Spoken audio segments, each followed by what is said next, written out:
നമസ്കാരം. എജുവേൾഡ് കേരള യൂട്യൂബ് ചാനലിലേക്ക് എല്ലാവർക്കും സ്വാഗതം. ഇന്നത്തെ ക്ലാസ് +1 തുല്യതാ പഠിതാക്കൾക്കായി 2026 അക്ഷരകേരളി പരീക്ഷാ പതിപ്പിലെ സോഷ്യോളജിയുടെ മാതൃകാ ചോദ്യപേപ്പറാണ് ഉൾപ്പെടുത്തിയിരിക്കുന്നത്. മറ്റു വിഷയങ്ങളുടെയും മാതൃകാ ചോദ്യപേപ്പറുകൾ ഉടൻ തന്നെ ചാനലിൽ വിശദീകരിക്കുന്നതാണ്. അതുകൊണ്ട് ഈ ചാനൽ ഇതുവരെ സബ്സ്ക്രൈബ് ചെയ്തിട്ടില്ലെങ്കിൽ സബ്സ്ക്രൈബ് ചെയ്ത് സപ്പോർട്ട് ചെയ്യുക. പുതിയ ക്ലാസ്സുകളുടെ നോട്ടിഫിക്കേഷൻ ലഭിക്കുവാൻ ബെൽ ബട്ടൺ കൂടി എനേബിൾ ചെയ്യുക. നിങ്ങളുടെ അഭിപ്രായങ്ങളും നിർദ്ദേശങ്ങളും കമന്റായി അറിയിക്കുക. ക്ലാസ് ഇഷ്ടമായാൽ ലൈക്കും ഷെയറും ചെയ്യാൻ മറക്കരുത്.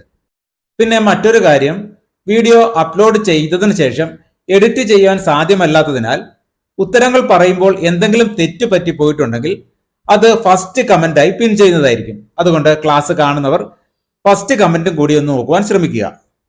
ചോദ്യപേപ്പർ നോക്കാം. 1 മുതൽ 10 വരെയുള്ള ചോദ്യങ്ങളിൽ ഏതെങ്കിലും 9 എണ്ണത്തിന് ഉത്തരം എഴുതുവാനാണ്. ഓരോന്നിനും ഓരോ സ്കോർ വീതമാണ്.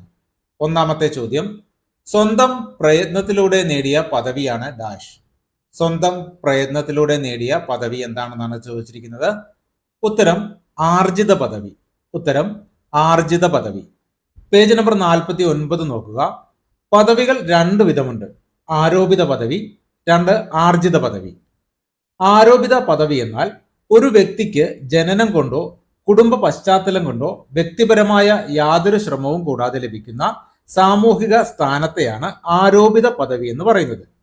ആർജിത പദവി എന്നാൽ ഒരു വ്യക്തി സ്വന്തം കഴിവ്, വിദ്യാഭ്യാസം, കഠിനാധ്വാനം, പരിശ്രമം എന്നിവയിലൂടെ ഇച്ഛാനുസരണം നേടിയെടുക്കുന്ന സാമൂഹിക സ്ഥാനത്തെയാണ് ആർജിത പദവി എന്ന് പറയുന്നത്. അപ്പോൾ സ്വന്തം പ്രയത്നത്തിലൂടെ നേടിയെടുത്ത പദവിയാണ് ആർജിത പദവി. രണ്ടാമത്തെ ചോദ്യം, പിതാവിന്റെ വഴിയിലൂടെ കണക്കാക്കുന്ന പാരമ്പര്യക്രമം. പിതാവിന്റെ വഴിയിലൂടെ കണക്കാക്കുന്ന പാരമ്പര്യക്രമം. ഉത്തരം പിതൃതാവഴി. ഉത്തരം പിതൃതാവഴി കുടുംബം.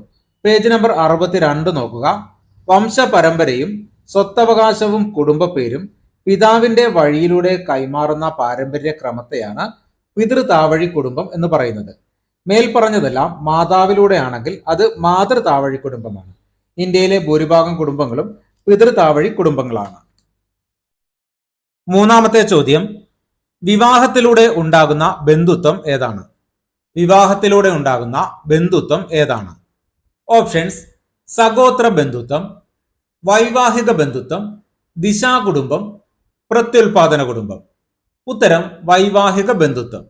ഉത്തരം വൈവാഹിക ബന്ധുത്വം. ഉദാഹരണം: ഭാര്യയും ഭർത്താവും തമ്മിലുള്ള ബന്ധം. പേജ് നമ്പർ 66 ഇതേക്കുറിച്ച് കൊടുത്തിട്ടുണ്ട്.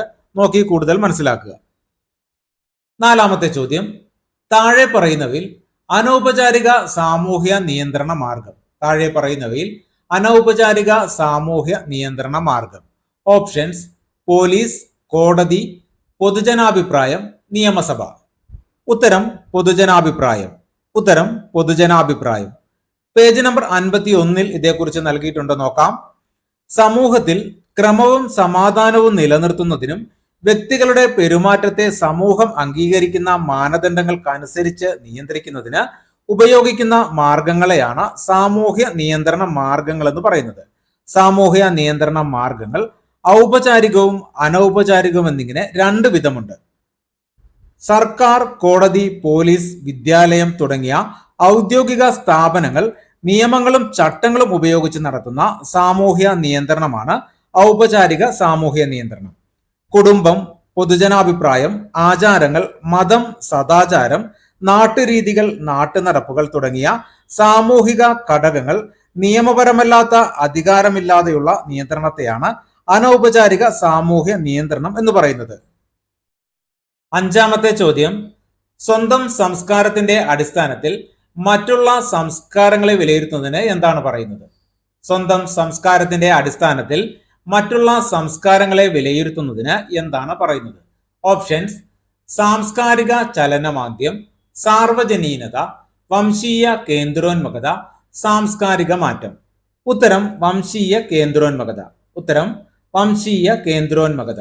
സ്വന്തം സംസ്കാരം മറ്റുള്ളവരുടെ സംസ്കാരത്തെക്കാൾ മുന്തിയതാണെന്ന ധാരണയാണ് വംശീയ കേന്ദ്രോന്മുഖതയ്ക്ക് കാരണം. പേജ് നമ്പർ 90 ഇതേക്കുറിച്ച് വിശദീകരിച്ചിരിക്കുന്നത്. ആറാമത്തെ ചോദ്യം, പുതുക്കാനും പുനഃസൃഷ്ടിക്കാനും കഴിയാത്ത പ്രകൃതി വിഭവങ്ങളുടെ അമിതമായ ഉപയോഗം ഡാഷ് കാരണമാകുന്നു. പുതുക്കാനും പുനഃസൃഷ്ടിക്കാനും കഴിയാത്ത പ്രകൃതി വിഭവങ്ങളുടെ അമിതമായ ഉപയോഗം ഡാഷ് കാരണമാകുന്നു. ഓപ്ഷൻസ്: വിഭവശോഷണം, മലിനീകരണം, ആഗോളതാപനം, വായു മലിനീകരണം. ഉത്തരം വിഭവശോഷണം. ഉത്തരം വിഭവശോഷണം. പേജ് നമ്പർ 172 നോക്കുക. പുതുക്കാനും പുനഃസൃഷ്ടിക്കാനും കഴിയാത്ത പ്രകൃതി വിഭവങ്ങളാണ് കൽക്കരി, പെട്രോളിയം, ഭൂഗർഭജലം, ശിലകൾ, ധാതു നിക്ഷേപങ്ങൾ തുടങ്ങിയവ. കാറ്റ്, തിരമാല, താപോർജം, സസ്യങ്ങൾ തുടങ്ങിയവ പുനഃസൃഷ്ടിക്കാനാവുന്ന പ്രകൃതി വിഭവങ്ങളാണ്. ഏഴാമത്തെ ചോദ്യം: ഒരു ജനസംഖ്യ അല്ലെങ്കിൽ സംഘത്തിന്റെ പ്രത്യേകതകളുടെ പ്രാതിനിധ്യ സ്വഭാവമുള്ള ഒരു ചെറിയ ഭാഗം.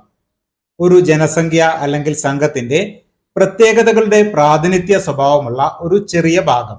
ഓപ്ഷൻസ്: പ്രതിപതനം, സാമ്പിൾ, അഭിമുഖം, സർവേ. ഉത്തരം സാമ്പിൾ. ഉത്തരം സാമ്പിൾ. എട്ടാമത്തെ ചോദ്യം: തൊഴിൽ വിഭജനം എന്ന പുസ്തകം എഴുതിയതാര്? തൊഴിൽ വിഭജനം എന്ന പുസ്തകം എഴുതിയതാര്? Options: DP Mukherjee, AR Desai, Emile Durkheim, GS Kurien. ഉത്തരം എമൈൽ ദുർഖീം. ഉത്തരം എമൈൽ ദുർഖീം. പേജ് നമ്പർ 193 എമൈൽ ദുർഖീമിനെ കുറിച്ച് കൊടുത്തിട്ടുണ്ട്, നോക്കി മനസ്സിലാക്കുക. ആധുനിക സമൂഹശാസ്ത്രത്തിന്റെ സ്ഥാപകരിൽ ഒരാളാണ് എമൈൽ ദുർഖീം. ഒൻപതാമത്തെ ചോദ്യം: ആധുനിക സമൂഹങ്ങളിൽ ഒരു വ്യക്തി പലതരം പദവികൾ വഹിക്കുന്നുണ്ട്. ഇതിനെ ഡാഷ് എന്നറിയപ്പെടുന്നു.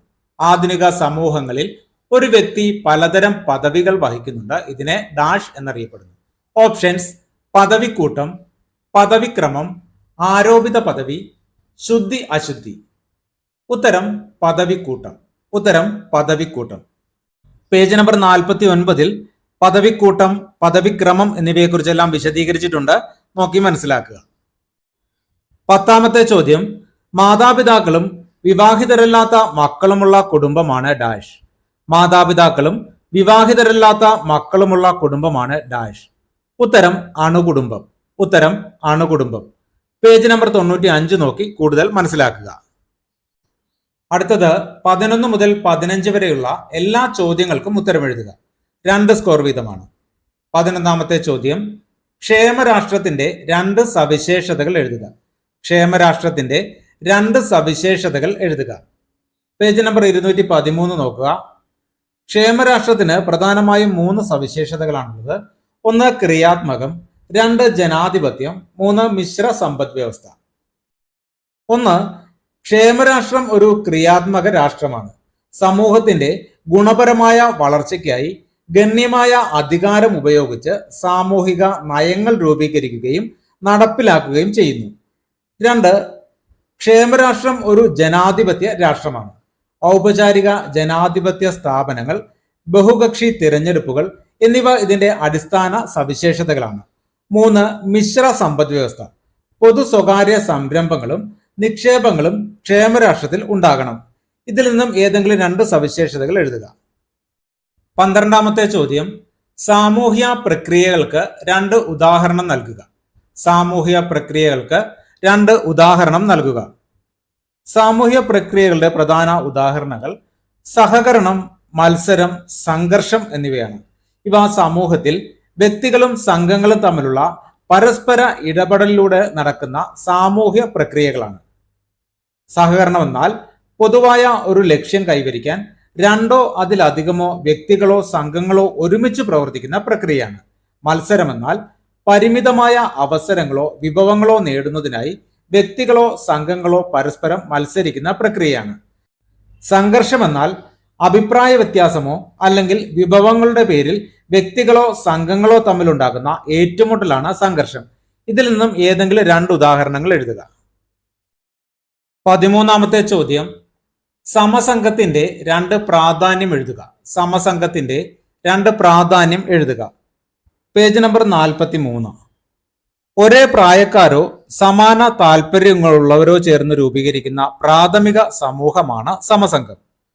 സമസംഘത്തിന്റെ 2 പ്രാധാന്യങ്ങൾ: സമപ്രായക്കാരുമായി നല്ല സാമൂഹിക ബന്ധങ്ങൾ വളർത്താൻ സഹായിക്കുന്നു, വ്യക്തികളുടെ ഉദ്ബോധനത്തിനും സാമൂഹിക വികസനത്തിനും സഹായിക്കുന്നു. 14ാമത്തെ ചോദ്യം: കുലീനവൽക്കരണം എന്ന പദം വിശദമാക്കുക. കുലീനവൽക്കരണം എന്ന പദം വിശദമാക്കുക. പേജ് നമ്പർ 159 നോക്കുക. പഴയതോ അവികസിതമോ ആയ നഗരപ്രദേശങ്ങൾ നവീകരിച്ച് അവിടേക്ക് പുതിയ സൗകര്യങ്ങൾ ഒരുക്കുകയും ഉയർന്ന വരുമാനമുള്ള ആളുകൾ താമസിക്കാൻ എത്തുകയും ചെയ്യുന്ന പ്രക്രിയയാണ് കുലീനവൽക്കരണം. ഇതിന്റെ ഫലമായി ഭൂമിയുടെയും വീടുകളുടെയും വില ഉയരുന്നു. അതിനാൽ അവിടെ താമസിച്ചിരുന്ന താഴ്ന്ന വരുമാനക്കാരായ ആളുകൾക്ക് ആ പ്രദേശം വിട്ട് മറ്റിടങ്ങളിലേക്ക് മാറേണ്ടി വരുന്നു. നഗരവികസനത്തിന്റെ ഭാഗമായി നടക്കുന്ന ഈ പ്രക്രിയയാണ് കുലീനവൽക്കരണം എന്ന് പറയുന്നത്. 15ാമത്തെ ചോദ്യം, സമൂഹശാസ്ത്ര സങ്കല്പം എന്ന ആശയം എന്താണ്? സമൂഹശാസ്ത്ര സങ്കല്പം എന്ന ആശയം എന്താണ്? ഉത്തരം, വ്യക്തിപരമായ ബുദ്ധിമുട്ടുകളും സാമൂഹ്യ പ്രശ്നങ്ങളും തമ്മിലുള്ള ബന്ധം വിശദീകരിക്കുന്നതിനായി പ്രശസ്ത അമേരിക്കൻ സമൂഹശാസ്ത്രജ്ഞനായ സി റൈറ്റ് മിൽസ് മുന്നോട്ട് വെച്ച ആശയമാണ് സമൂഹശാസ്ത്ര സങ്കല്പം അഥവാ സോഷ്യോളജിക്കൽ ഇമാജിനേഷൻ. അപ്പോൾ വ്യക്തിപരമായ ബുദ്ധിമുട്ടുകളും സാമൂഹ്യ പ്രശ്നങ്ങളും തമ്മിലുള്ള ബന്ധം വിശദീകരിക്കുന്നതിനായി പ്രശസ്ത അമേരിക്കൻ സമൂഹശാസ്ത്രജ്ഞനായ സി റൈറ്റ് മിൽസ് മുന്നോട്ട് വെച്ച ആശയമാണ് സമൂഹശാസ്ത്ര സങ്കല്പം അഥവാ സോഷ്യോളജിക്കൽ ഇമാജിനേഷൻ. അടുത്തത് 16 മുതൽ 19 വരെയുള്ള ചോദ്യങ്ങളിൽ ഏതെങ്കിലും 3 എണ്ണത്തിന് ഉത്തരം എഴുതുവാനാണ്. 4 സ്കോർ വീതമാണ്. 16ാമത്തെ ചോദ്യം എ ബി എന്നിങ്ങനെ 2 ചോദ്യങ്ങളുണ്ട്. ചോദ്യം എ, സാമൂഹ്യക്രമം നിർവചിക്കുക. സാമൂഹ്യക്രമം നിർവചിക്കുക. നോക്കാം. സമൂഹത്തിലെ മാറ്റങ്ങളെ പ്രതിരോധിക്കുകയും നിലവിലുള്ള സാമൂഹിക വ്യവസ്ഥയെ നിലനിർത്തുകയും ചെയ്യുന്ന പ്രവണതയാണ് സാമൂഹ്യക്രമം. സാമൂഹ്യക്രമത്തെ നിലനിർത്തുന്നത് സാമൂഹിക നിയന്ത്രണവും സാമൂഹ്യ നിയന്ത്രണ സംവിധാനങ്ങളുമാണ്. ചോദ്യം ബി, സമൂഹത്തിൽ സാമൂഹ്യക്രമം എങ്ങനെ നിലനിർത്തപ്പെടുന്നു? നോക്കാം. സാമൂഹ്യ മാനദണ്ഡങ്ങൾ, നിയമങ്ങൾ, ആചാരങ്ങൾ, മൂല്യങ്ങൾ എന്നിവ പാലിക്കുന്നതിലൂടെ. സാമൂഹിക നിയന്ത്രണ സംവിധാനങ്ങൾ വ്യക്തികളുടെ പെരുമാറ്റത്തെ നിയന്ത്രിച്ച് സമൂഹത്തിൽ ക്രമം നിലനിർത്തുന്നു. സാമൂഹീകരണ പ്രക്രിയ വഴി വ്യക്തികൾ സമൂഹത്തിന്റെ മൂല്യങ്ങളും വിശ്വാസങ്ങളും പെരുമാറ്റ രീതികളും സ്വായത്തമാക്കുന്നു. ഇങ്ങനെ സാമൂഹിക നിയന്ത്രണവും സാമൂഹീകരണവും പ്രവർത്തിക്കുന്നതിനാൽ സമൂഹത്തിൽ സമാധാനവും ഐക്യവും സാമൂഹ്യ ക്രമവും നിലനിൽക്കുന്നു. 17ാമത്തെ ചോദ്യം, സാമൂഹ്യ സംഘത്തിന്റെ സവിശേഷതകൾ വ്യക്തമാക്കുക. സാമൂഹ്യ സംഘത്തിന്റെ സവിശേഷതകൾ വ്യക്തമാക്കുക. പേജ് നമ്പർ 39 നോക്കുക. പരസ്പരം സാമൂഹ്യ ബന്ധങ്ങളിലൂടെ ബന്ധപ്പെട്ട് പൊതുവായ ലക്ഷ്യങ്ങളും താല്പര്യങ്ങളും പങ്കുവച്ച് ആശയവിനിമയവും ഇടപെടലും നടത്തുന്ന വ്യക്തികളുടെ കൂട്ടത്തെയാണ് സാമൂഹ്യ സംഘം എന്ന് പറയുന്നത്. സാമൂഹ്യ സംഘത്തിന്റെ സവിശേഷതകൾ നോക്കാം. 1, നിരന്തരമായ പാരസ്പര്യം. നിരന്തരമായ പാരസ്പര്യം. സംഘത്തിലെ അംഗങ്ങൾ തമ്മിൽ തുടർച്ചയായ ആശയവിനിമയവും ഇടപെടലും നടക്കുന്നു. 2, ഈ പാരസ്പര്യത്തിന്റെ ഒരു സുസ്ഥിര മാതൃക. അംഗങ്ങൾ തമ്മിലുള്ള ബന്ധങ്ങൾ ക്രമബദ്ധവും സ്ഥിരതയുള്ളതുമായ രീതിയിലായിരിക്കും. 3, സംഘബോധം. അംഗങ്ങളിൽ തങ്ങൾ ഒരേ സംഘത്തിന്റെ ഭാഗമാണെന്ന ബോധവും ഐക്യബോധവും ഉണ്ടായിരിക്കും. 4, പൊതു താല്പര്യം. സംഘത്തിലെ അംഗങ്ങൾക്ക് പൊതുവായ താല്പര്യങ്ങളും ലക്ഷ്യങ്ങളും ഉണ്ടായിരിക്കും. 5, പൊതുവായ വഴക്കങ്ങളുടെയും മൂല്യങ്ങളുടെയും സ്വീകാര്യത. സംഘത്തിലെ അംഗങ്ങൾ പൊതുവായ ആചാരങ്ങളും മൂല്യങ്ങളും പെരുമാറ്റ രീതികളും അംഗീകരിക്കുകയും പാലിക്കുകയും ചെയ്യുന്നു. 6, നിശ്ചിതമായ ഘടന. ഓരോ സാമൂഹ്യ സംഘത്തിനും അംഗങ്ങളുടെ സ്ഥാനവും ചുമതലകളും നിർണ്ണയിക്കുന്ന ഒരു നിശ്ചിത ഘടനയുണ്ടായിരിക്കും. ഇത്തരം സവിശേഷതകളുള്ള വ്യക്തികളുടെ കൂട്ടമാണ് സാമൂഹ്യ സംഘം. ഇത് സമൂഹത്തിന്റെ അടിസ്ഥാന ഘടകങ്ങളിൽ ഒന്നാണ്. 18ാമത്തെ ചോദ്യം, സുസ്ഥിര വികസനം എന്ന ആശയവും അത് കൈവരിക്കുന്നതിൽ സമൂഹത്തിന്റെ പങ്കും വ്യക്തമാക്കുക. സുസ്ഥിര വികസനം എന്ന ആശയവും അത് കൈവരിക്കുന്നതിൽ സമൂഹത്തിന്റെ പങ്കും വ്യക്തമാക്കുക. സുസ്ഥിര വികസനം എന്ന ആശയം നോക്കാം. ഇന്നത്തെ തലമുറയുടെ ആവശ്യങ്ങൾ നിറവേറ്റുന്നതിനോടൊപ്പം ഭാവി തലമുറയുടെ ആവശ്യങ്ങൾ നിറവേറ്റാനുള്ള കഴിവിന് ഭീഷണിയുണ്ടാക്കാതെ വികസനം നടത്തുന്നതാണ് സുസ്ഥിര വികസനം. സാമ്പത്തിക വികസനം, സാമൂഹിക നീതി, പരിസ്ഥിതി സംരക്ഷണം എന്നിവയുടെ സന്തുലിതാവസ്ഥയാണ് ഇതിന്റെ അടിസ്ഥാനം. ഇനി ഇത് കൈവരിക്കുന്നതിൽ സമൂഹത്തിന്റെ പങ്ക് നോക്കാം. പ്രകൃതി വിഭവങ്ങളുടെ സംരക്ഷണം. ജലം, വനങ്ങൾ, മണ്ണ്, ജൈവ വൈവിധ്യം എന്നിവ വിവേകപൂർവ്വം ഉപയോഗിക്കുകയും സംരക്ഷിക്കുകയും ചെയ്യണം. 2, മലിനീകരണം നിയന്ത്രിക്കുക. വായു, ജലം, മണ്ണ് എന്നിവയുടെ മലിനീകരണം കുറയ്ക്കുകയും പ്ലാസ്റ്റിക് ഉപയോഗം നിയന്ത്രിക്കുകയും വേണം. 3. പരിസ്ഥിതി ബോധവൽക്കരണം. വിദ്യാഭ്യാസം, ബോധവൽക്കരണ പരിപാടികൾ, ജനപങ്കാളിത്തം എന്നിവയിലൂടെ പരിസ്ഥിതി സംരക്ഷണത്തിന്റെ പ്രാധാന്യം സമൂഹത്തിൽ വളർത്തണം. 4. ഹരിത വികസന പ്രവർത്തനങ്ങൾ. വൃക്ഷത്തൈ നട്ടുപിടിപ്പിക്കൽ, ജലസംരക്ഷണം, ഊർജ സംരക്ഷണം, സൗരോർജം പോലുള്ള പുതുക്കാവുന്ന ഊർജ സ്രോതസ്സുകളുടെ ഉപയോഗം പ്രോത്സാഹിപ്പിക്കണം. സുസ്ഥിര വികസനം വിജയകരമാക്കാൻ സർക്കാർ, തദ്ദേശ സ്ഥാപനങ്ങൾ, സന്നദ്ധ സംഘടനകൾ, ഓരോ പൗരനും ഒരുപോലെ ഉത്തരവാദിത്തോടെ പ്രവർത്തിക്കണം. പ്രകൃതിയെ സംരക്ഷിച്ചുകൊണ്ടുള്ള വികസനമാണ് സമൂഹത്തിന്റെ സുസ്ഥിര ഭാവിക്ക് അടിത്തറ. 19ാമത്തെ ചോദ്യം, സംസ്കാരത്തിന്റെ വിവിധ മാനങ്ങൾ അനുയോജ്യമായ ഉദാഹരണങ്ങൾ നൽകി വിവരിക്കുക. സംസ്കാരത്തിന്റെ വിവിധ മാനങ്ങൾ അനുയോജ്യമായ ഉദാഹരണങ്ങൾ നൽകി വിവരിക്കുക. പേജ് നമ്പർ 86 നോക്കുക. ഒരു സമൂഹത്തിലെ അംഗങ്ങൾ തലമുറകളിലൂടെ ആർജിക്കുകയും കൈമാറുകയും ചെയ്യുന്ന അറിവുകൾ, വിശ്വാസങ്ങൾ, മൂല്യങ്ങൾ, ആചാരങ്ങൾ, ഭാഷ, കല, നിയമങ്ങൾ, ജീവിത രീതികൾ എന്നിവയുടെ ആകെ തുകയാണ് സംസ്കാരം. സംസ്കാരത്തിന്റെ വിവിധ മാനങ്ങൾ ജ്ഞാനാത്മകം, നൈതികം, ഭൗതികം എന്നിവയാണ്. നോക്കാം. ജ്ഞാനാത്മകം. ഒരു സമൂഹത്തിലെ അംഗങ്ങൾ ലോകത്തെ മനസ്സിലാക്കാനും കാര്യങ്ങളെക്കുറിച്ച് അറിവ് നേടാനും ഉപയോഗിക്കുന്ന അറിവുകളും ചിന്താരീതികളുമാണ് ജ്ഞാനാത്മക സംസ്കാരം. ഉദാഹരണം, ഒരു ടെലിഫോൺ ബെൽ മുഴങ്ങുമ്പോൾ അത് ആരെയെങ്കിലും വിളിക്കുന്നതാണെന്ന് തിരിച്ചറിയുക, റോഡിലെ ചുവപ്പ് സിഗ്നൽ കണ്ടാൽ വാഹനം നിർത്തുക തുടങ്ങിയവ. 2. നൈതികം. സമൂഹത്തിൽ അംഗങ്ങൾ പാലിക്കേണ്ട നിയമങ്ങൾ, മൂല്യങ്ങൾ, ആചാരങ്ങൾ, പെരുമാറ്റ രീതികൾ എന്നിവയാണ് നൈതിക സംസ്കാരം. ഉദാഹരണം, മുതിർന്നവരെ ബഹുമാനിക്കുക, സത്യം പറയുക, ഗതാഗത നിയമങ്ങൾ പാലിക്കുക തുടങ്ങിയവ. 3. ഭൗതികം. മനുഷ്യർ നിർമ്മിച്ച എല്ലാ ഭൗതിക വസ്തുക്കളും ഭൗതിക സംസ്കാരത്തിൽ പെടുന്നു. ഉദാഹരണം, വീടുകൾ, വാഹനങ്ങൾ, മൊബൈൽ ഫോൺ, കമ്പ്യൂട്ടർ, വസ്ത്രങ്ങൾ, ഉപകരണങ്ങൾ തുടങ്ങിയവ. സംസ്കാരത്തിന്റെ ജ്ഞാനാത്മകം, നൈതികം, ഭൗതികം എന്നീ 3 മാനങ്ങൾ ചേർന്നാണ് ഒരു സമൂഹത്തിന്റെ ജീവിത രീതിയും സാമൂഹിക പെരുമാറ്റവും രൂപപ്പെടുത്തുന്നത്.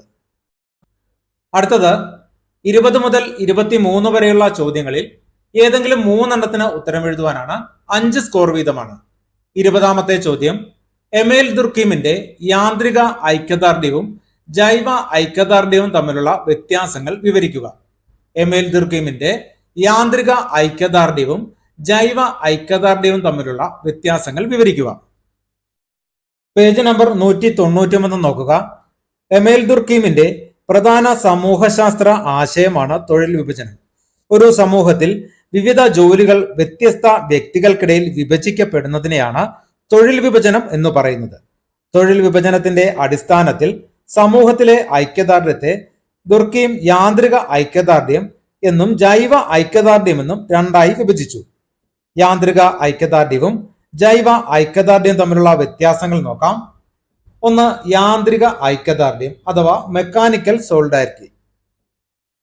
പരസ്പര സാദൃശ്യത്തെ അടിസ്ഥാനമാക്കിയുള്ളതാണ്. സാശ്രയത്വം കൂടുതലാണ്. ലളിതമായ തൊഴിൽ വിഭജനം കാണപ്പെടുന്നു. കർശനമായ നിയമങ്ങൾ നിലനിൽക്കുന്നു. അടുത്തത് ജൈവ ഐക്യദാർഢ്യം അഥവാ ഓർഗാനിക് സോളിഡാരിറ്റി. പരസ്പര വൈവിധ്യത്തെ അടിസ്ഥാനമാക്കിയുള്ളതാണ്. പരാശ്രയത്വം കൂടുതലാണ്. സങ്കീർണമായ തൊഴിൽ വിഭജനം കാണപ്പെടുന്നു. പരിഷ്കൃത നിയമങ്ങൾ നിലനിൽക്കുന്നു. ദുർക്കീമിന്റെ അഭിപ്രായത്തിൽ പരമ്പരാഗത സമൂഹങ്ങളിൽ യാന്ത്രിക ഐക്യദാർഢ്യവും ആധുനിക സമൂഹങ്ങളിൽ ജൈവ ഐക്യദാർഢ്യവും കാണപ്പെടുന്നു. തൊഴിൽ വിഭജനം വർദ്ധിക്കുന്നതനുസരിച്ച് സമൂഹത്തിന്റെ ഐക്യദാർഢ്യത്തിന്റെ സ്വഭാവവും മാറുന്നു. 21ാമത്തെ ചോദ്യം, സമൂഹശാസ്ത്രവും മനഃശാസ്ത്രവും തമ്മിലുള്ള വ്യത്യാസങ്ങൾ വേർതിരിച്ചെഴുതുക. സമൂഹശാസ്ത്രവും മനഃശാസ്ത്രവും തമ്മിലുള്ള വ്യത്യാസങ്ങൾ വേർതിരിച്ചെഴുതുക. ആൻസർ, മനുഷ്യജീവിതത്തെ വിവിധ വീക്ഷണ കോണുകളിൽ നിന്ന് പഠിക്കുന്ന സാമൂഹ്യ ശാസ്ത്ര ശാഖകളാണ് സമൂഹശാസ്ത്രവും മനഃശാസ്ത്രവും. സമൂഹത്തെയും വ്യക്തിയെയും മനസ്സിലാക്കുന്നതിൽ ഇവ രണ്ടിനും പ്രധാന പങ്കുണ്ട്. എന്നാൽ പഠന വിഷയത്തിലും സമീപനത്തിലും ലക്ഷ്യത്തിലും ഇവ തമ്മിൽ വ്യക്തമായ വ്യത്യാസങ്ങളുണ്ട്.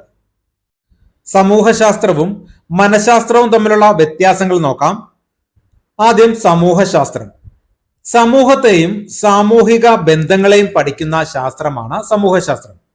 പഠന ഘടകം സമൂഹവും സാമൂഹിക കൂട്ടായ്മകളുമാണ്. സാമൂഹിക സ്ഥാപനങ്ങൾ, സംസ്കാരം, ആചാരങ്ങൾ, സാമൂഹിക മാറ്റങ്ങൾ എന്നിവ പഠിക്കുന്നു. സാമൂഹിക പെരുമാറ്റത്തിന്റെ കാരണങ്ങൾ കണ്ടെത്തുകയാണ് പ്രധാന ലക്ഷ്യം. സമൂഹത്തിന്റെ ക്ഷേമവും സാമൂഹിക പ്രശ്നങ്ങൾ പരിഹരിക്കുന്നതും പ്രധാന പരിഗണനയാണ്. സമൂഹത്തെ സമഗ്രമായി വിശകലനം ചെയ്യുന്നു. മനഃശാസ്ത്രം നോക്കാം. വ്യക്തിയുടെ മനസ്സിനെയും പെരുമാറ്റത്തെയും പഠിക്കുന്ന ശാസ്ത്രമാണ്.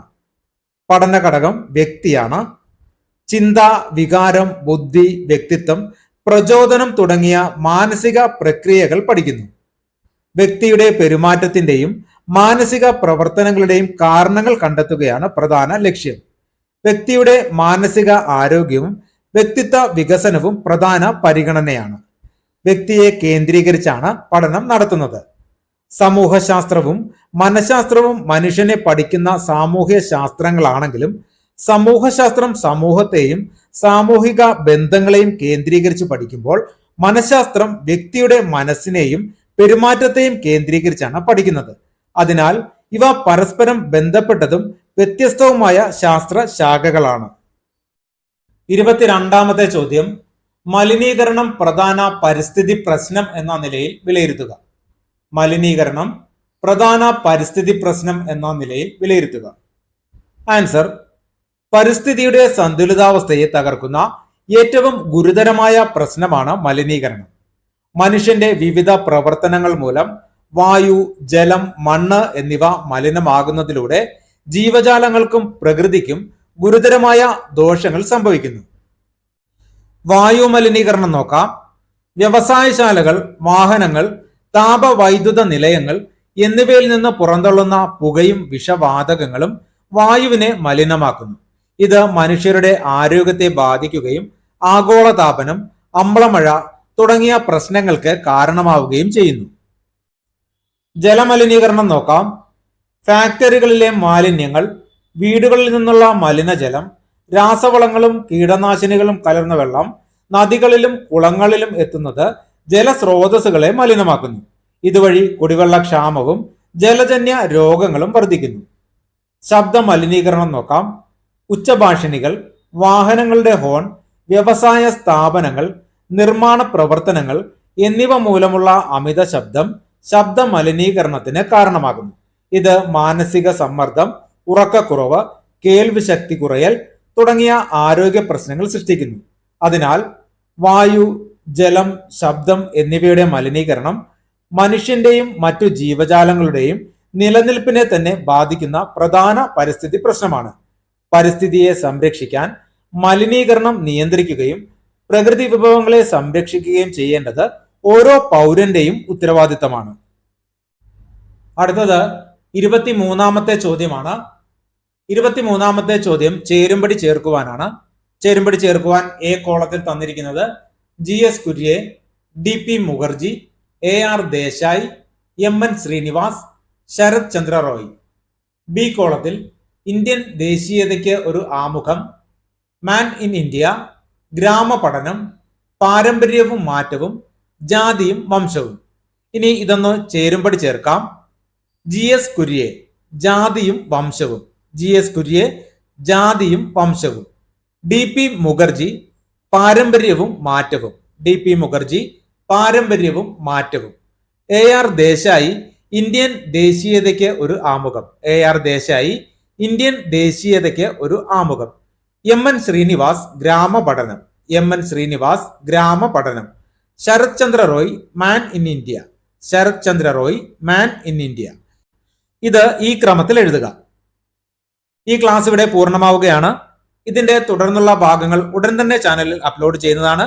അതുപോലെ തന്നെ മറ്റു വിഷയങ്ങളുടെയും അക്ഷരകൈരളി മാതൃകാ ചോദ്യപേപ്പർ വിശകലനം ഉടൻ തന്നെ ചാനലിൽ ഉൾപ്പെടുന്നതാണ്. അതുകൊണ്ട് ഈ ചാനൽ ഇതുവരെ സബ്സ്ക്രൈബ് ചെയ്തിട്ടില്ലെങ്കിൽ സബ്സ്ക്രൈബ് ചെയ്ത് സപ്പോർട്ട് ചെയ്യുക. പുതിയ ക്ലാസ്സുകളുടെ നോട്ടിഫിക്കേഷൻ ലഭിക്കുവാൻ ബെൽ ബട്ടൺ കൂടി എനേബിൾ ചെയ്യുക. നിങ്ങളുടെ അഭിപ്രായങ്ങളും നിർദ്ദേശങ്ങളും കമന്റ് ചെയ്യുക. ക്ലാസ് ഇഷ്ടമായാൽ ലൈക്കും ഷെയറും ചെയ്യാൻ മറക്കരുത്. നന്ദി, നമസ്കാരം.